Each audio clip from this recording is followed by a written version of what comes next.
There are many stories in the gospel of Jesus bringing healing and wholeness to those who are broken and hurting, those who are rejected and disdained. For example, the story of Bartimaeus, the blind beggar by the roadside. Jesus brings healing and wholeness into his life. Or think about Zacchaeus, the despised tax collector in Jericho, whom Jesus brought healing and wholeness into his life. In today's gospel, we have another story of Jesus bringing healing and wholeness into someone who is broken and rejected, the Samaritan woman. Broken and hurting in an obvious way as we learn of her marriages that did not work. The Samaritan woman rejected an outcast in her community. That's why she's there getting her water at noontime. You never did it at noontime, the hottest part of the day. No, the ladies of the village would come in the early hours of the morning to get their water from the well. And while they were there, they would share with one another what was going on in the lives of their families. But the Samaritan woman was there because she was rejected by the other women in town, more than likely because of her past reputation.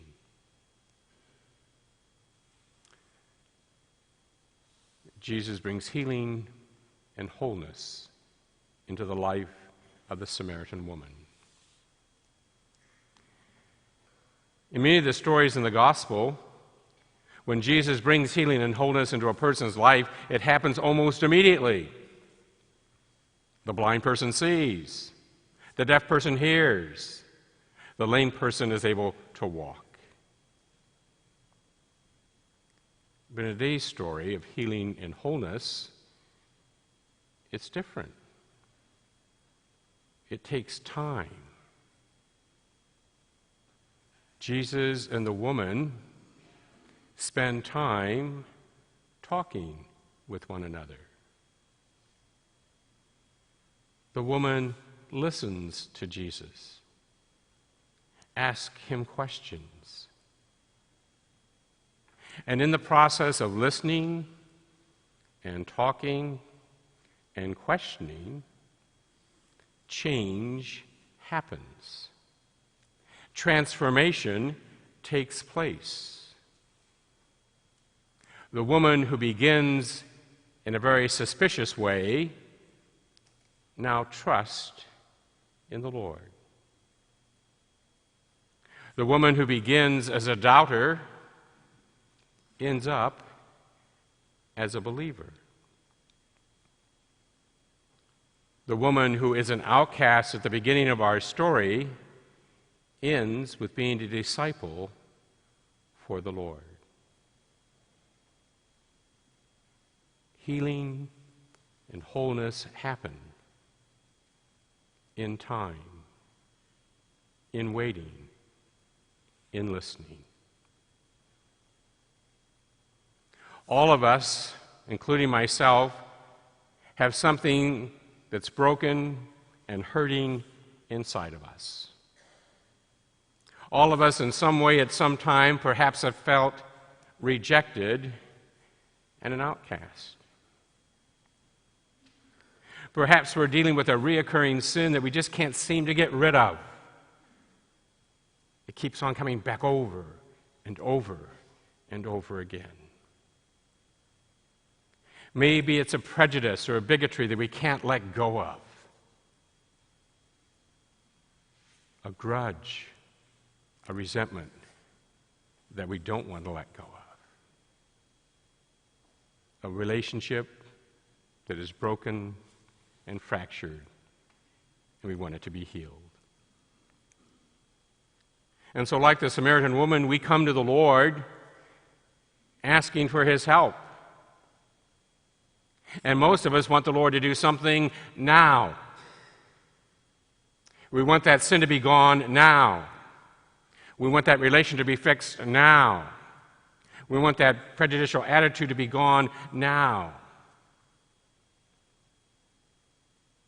But I think today's gospel story reminds us that most of the time, Jesus brings healing and wholeness into our life, not immediately, but in time, in His time. And so you and I, like the Samaritan woman, need to simply sit and be with the Lord. Sit and talk with the Lord. Sit and listen to the Lord. And in time, maybe in hours, or days, or weeks, or months, and yes, even years, the healing and the wholeness we need will take place. I'm always amazed by the prelude that Becky and Dawn sing before Mass begins. They didn't have the slightest clue what I was going to preach on today, but the song that they chose hit it right on the nail head once again. Be still and know that I am God. That's the message of today's gospel. Jesus invited the Samaritan woman, broken, hurting, and outcast, to be still, to quiet herself, to wait, to be open to His healing presence, love, mercy, and forgiveness. And today, Jesus invites us, in this time of anxiety, not only in our nation, but throughout our world, to be still, to be quiet, to sit with Him in prayer, in silence, and in hope. All of us are anxious. All of us are worried. All of us are concerned. We can see it this morning when 2/3 of the church is empty.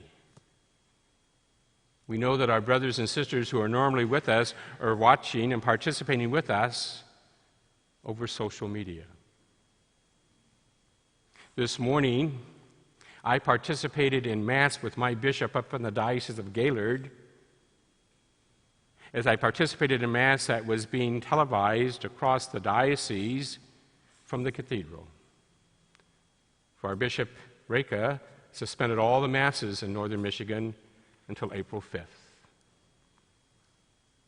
And as I sat there participating in the liturgy with the bishop and 3 of my brother priests who were assigned to the cathedral, they were the only ones in the cathedral, besides the person operating the cameras, I was amazed how I felt part of, one with, my bishop, my brother priest, and the faithful of my Diocese of Gaylord.